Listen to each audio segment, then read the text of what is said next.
What's going on? We can't tell what is real, what is not. Who is genuine? Who is fake? Which event is organic? Which one is a false flag? We have given up. No matter what we do, no matter who gets elected, it's the same old shit. I don't give a shit anymore and I won't waste my time with activism.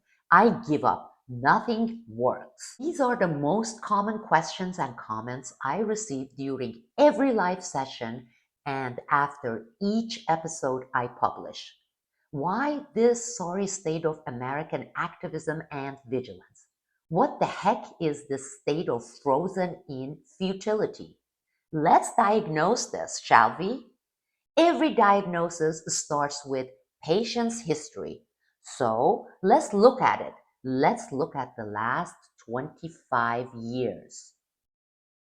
2001, September 11 terror attacks. First, a nation shocked, baffled, frightened. Then, a nation seeks answers and accountability, finding neither. Then, an angry nation organizes and demands truth and justice. It gets neither. Nothing but grand lies.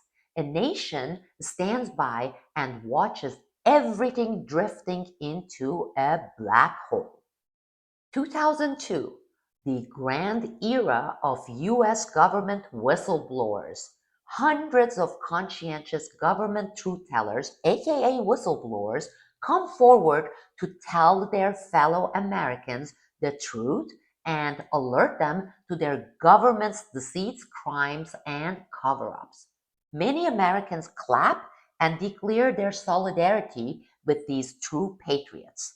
They join their voices and demand truth, justice, and accountability.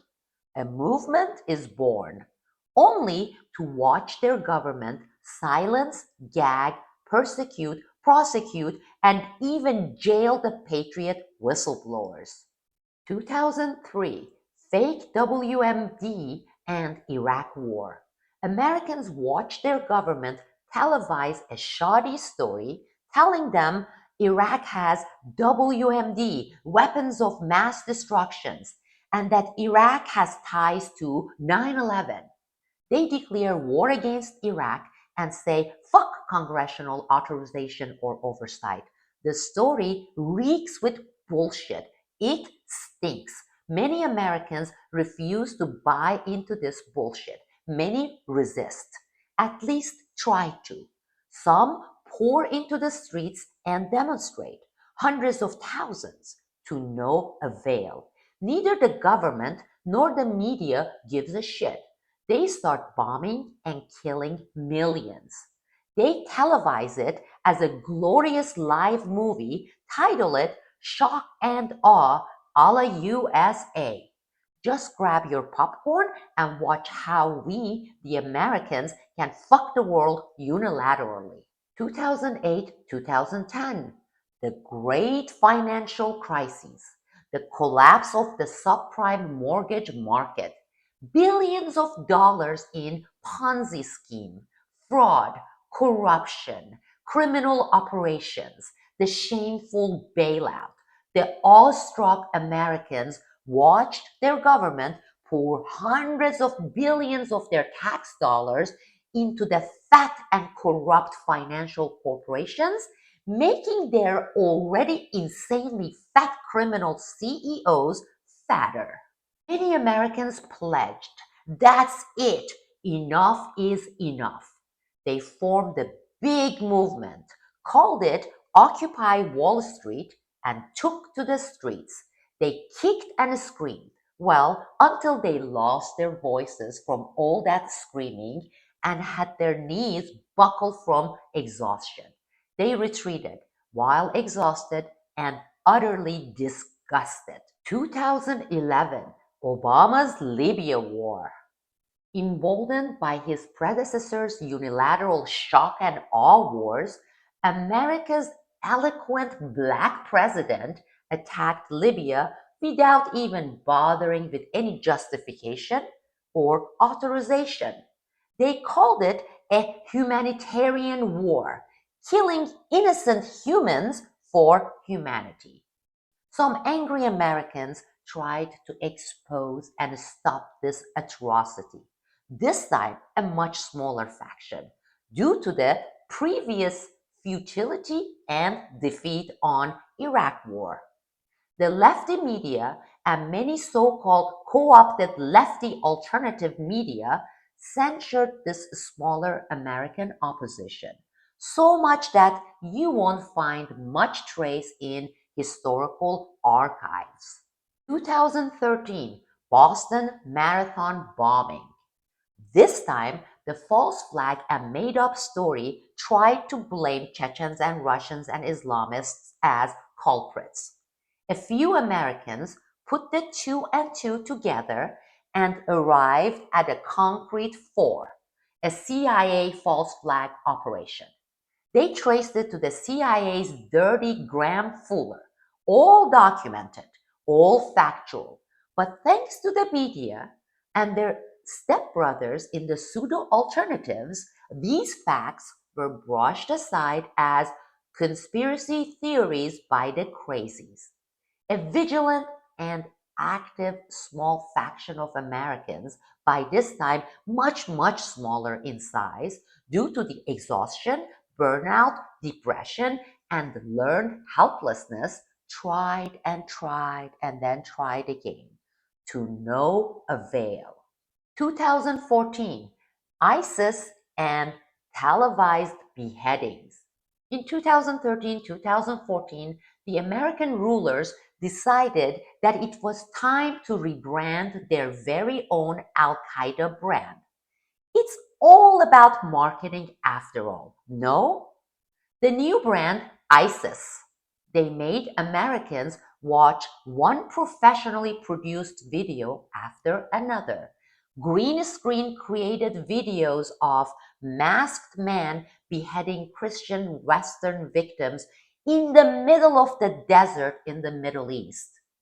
A small number of vigilant and active Americans rolled up their sleeves and proved these videos as CIA made bullshit hoax.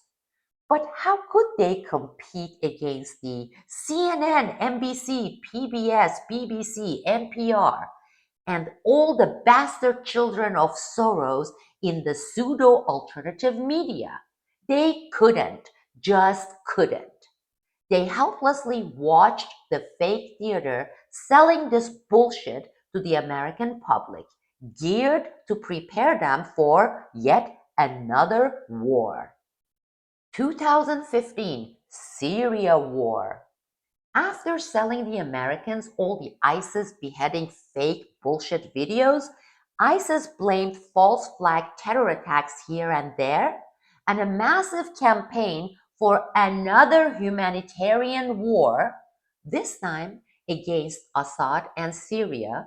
Americans found themselves in the middle of another war, Syria, where everything and anything went. Mercenaries, CIA terrorists, arms dealers, human traffickers, organ traffickers, you name it. Some Americans decided to end all these wars, corruption, false flags, psyops by not kicking, screaming, or protesting, but by voting. So they thought. 2016, USA elected a common man, a billionaire common man from the showbiz, the entertainment industry, the vulgarity sector, an oily Vegas type showman. Look, hawkish CIA Bush family right wing president didn't work. A left wing phony corrupt Uncle Tom black man with a law degree and suave eloquence didn't work. This time, said Americans, why don't we elect a baboon who at least says it as it is, right? Instead of a dressed up pile of shit, let's get the straight up pile of shit. Who knows, they thought, maybe it will be better. 2017, Americans witnessed a lunacy peeking under the brand Antifa. From Charlottesville, Virginia to Berkeley, California. Clashes, protests, violence, lootings, and arrests. The group identified itself as the extreme left in response to what they said was the rise of the extreme right fascism. Was it organic? No. Was it funded by mega billionaires such as Soros? Yes. Was it promoted and marketed by the deep state and CIA's media and pseudo alternatives? Heck yes. Was it effective? Hell yes. This was the beginning of the newly designed divide and conquer of the American base, creating a pseudo extreme right and pseudo extreme left, setting them up for an ongoing clash. I call it the balkanization of the USA. 2019. Epstein suicide and the peaking of Epstein scandal, marred by massive lies and cover up. Just the tip of the iceberg in the satanic pedophile ridden USA government, both elected and appointed. Blackmail politics, sextortion, human trafficking. A few Americans could see this thread leading to the real truth of who and what the American government really is and is about. They researched and documented. They tried their best to keep it in the eyes of the public. It was going to be a long path, so far futile. 2022, the COVID theater, lockdowns, mandatory vax, deals with crooked and criminal big pharma corporations, Fauci, the resistance, printing money, bankrupting the USA, all that and more for over 2 years. 2021, January 6 riot. FBI informants involved. The CIA operatives are involved. Paramilitary groups are involved. It fits the design and creation of polarized USA, pseudo extreme right versus pseudo extreme left. Cover up not only by the Biden administration, but also the current buffoon administration and its utterly corrupt and incompetent Justice Department and FBI. 2024, the candidate Trump assassination attempt. This one still remains a convoluted mystery, really, still is. Much info is being blocked and covered up. What a great concoction to galvanize the pseudo patriotic extreme right. What an effective way in the strategy of tension. 2025, Charlie Kirk assassination.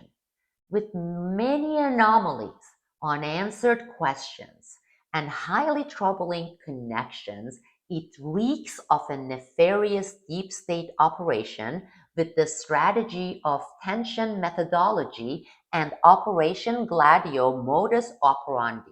Again, after the initial media and theater coverage, less than a handful of people are investigating, questioning today. For a macro history to diagnose the current ailment of the Americans, we the Americans. Look at all the things the public has been put through. Look at all the false flags, psyops, crimes, scandals, lies, blackmail, sextortion, and cover ups it has endured. Hopeless, defeated, exhausted, disgusted, confused, learned helplessness, depressed, apathetic. Basically, acting as defeated, hopeless, and a believer of nothing is working, there is nothing we can do. So, the diagnosis. What is the diagnosis? It's BAS. BAS, people. Battered American Syndrome. Let's say it again. BAS. battered American syndrome. You think elections within an utterly corrupt, rigged, and criminal system, applicable to both parties, should be disregarded as doing something. Maybe, as Einstein said, insanity is doing the same thing over and over and over again and expecting different results. This is Sibel Edmonds, and this presentation was brought to you by my Patreon community supporters. Please join me and my Patreon community today and help us connect other sane humanists for our future and those after us.